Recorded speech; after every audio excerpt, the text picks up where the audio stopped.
Women are more vulnerable to having osteoporosis and broken bones due to changes in women's hormones. Now, to make us understand the causes and help us avoid having these diseases, we have with us here Doctor Jose Bonifacio Rafanan. He's the head of the Physical Medicine and Rehabilitation Department of the Medical City. Good morning, Dr. Rafanan. Good morning. Good morning. And very interesting, because a lot of women must be thinking, when am I going to be going through this osteoporosis and bone? Because a lot of women do have osteoporosis. Do have it. Yes. So when, and it is like the #1 most common problem.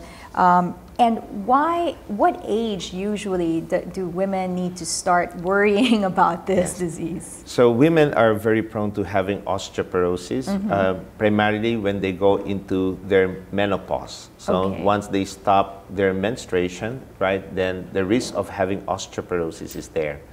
The reason behind that is mainly because their estrogen level tends to be down or depleted.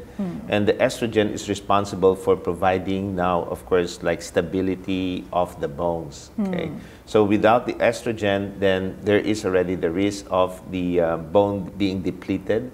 And as such, we call that osteoporosis. Okay, so on an average, at what age usually, normally, do you see more women coming into your office getting treated for this? Well, in general, it's approximately by the time they're in their 60s, right? So usually 5 years, 10 years after their menopause, then that's the time these patients most likely will have already some osteoporosis. So malayo pa. Medyo malayo pa. Okay. And of course, there are other women also who are at risk of having osteoporosis even if they have not stopped their menstruation. Okay, and who are these kinds of women? For some reasons, like those patients who have lactose intolerance because they have not been taking milk, right? So the risk also of osteoporosis is there. Women who take steroids, okay, for certain illnesses, like those with rheumatoid arthritis, may be at risk of having, of course, osteoporosis. Okay. And even, of course, those who had what we call surgical menopause. Okay. So they went through surgery, their ovaries and probably uterus were removed, and as such, okay, they stopped menstruation. Oh, okay. So how can you prevent? So that's why you mentioned milk. Yes. Right? Because we see it in all over the ads that, drink milk to avoid osteoporosis. So that is one of the ways to prevent osteoporosis. That's right. So what is very important is to look into what are the factors that could have led to osteoporosis. And one of them is definitely a lack of calcium in the body, right? So it's very important that we take, of course, milk, and even dairy products, small fishes that has high levels of calcium. And possibly if you're allergic to, of course, milk, then take some calcium supplementation. Okay. There are other risk factors, like those who don't usually expose themselves to sunlight, right? So Filipinos are afraid of sun at times, right? So, and as such, of course, we know that sunlight helps in the metabolism of the vitamin D in our body, which is very important when it comes now to osteoporosis. Of course, exercise will be very important because once you tend to pound on your bones, then that will also help in, of course, building up the bones.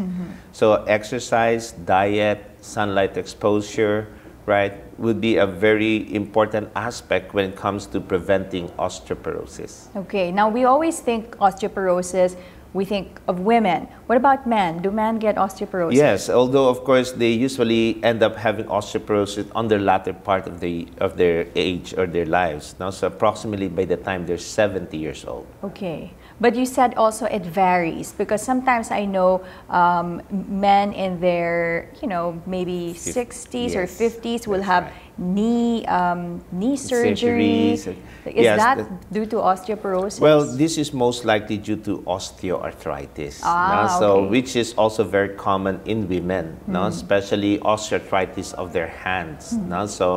And other concerns will be that, like, if they have like carpal tunnel syndrome, so these are like nerve injuries, okay? There's compression of the nerve at the level of the wrist. And this is also, again, very common among women, right? The reason behind it, we really don't know, but at least is that mostly they do a lot of hand activities. And knowing women are multitasking, so they work, they go, and after work, they go home and do still certain tasks. And the risk of carpal tunnel syndrome, a nerve injury at the wrist, will be very common.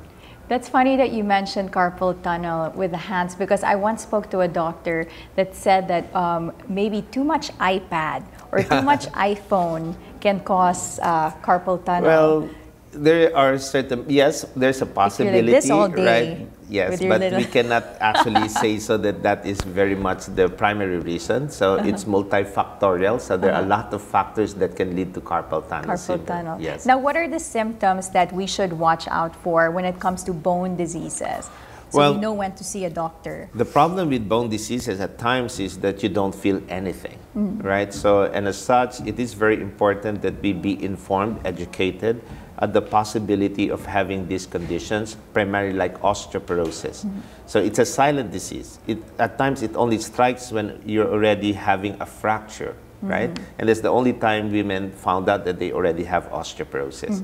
So regular screening, so WHO has recommended that women at age 65, or if they had gone into menopause, should be advised to have a bone screening so that they can determine whether they are already having signs of osteoporosis. And then for men, the osteoarthritis? Osteoarthritis will be, of course, like at the elderly age, like when you're in your 50s, as early as 50s, right? The risk of osteoarthritis is already there.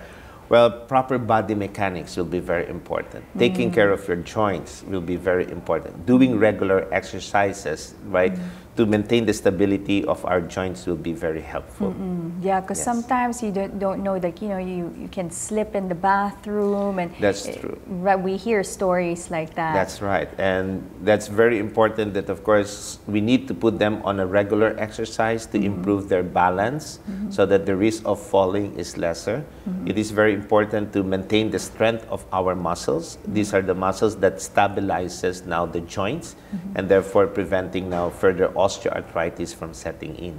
Okay. Well, thank you so much again. Any other doctor advice for for the people watching? Well, of course, it's very important to address bone diseases, more specifically osteoporosis. So you have to have, in terms of prevention, is take a lot of milk, right? If you have lactate intolerance, then of course drink your calcium supplementation, have a regular exercise, and have yourself exposed to sunlight. Right? So around 15-20 minutes of sunlight. Okay, so remember those tips, everybody. Remember that.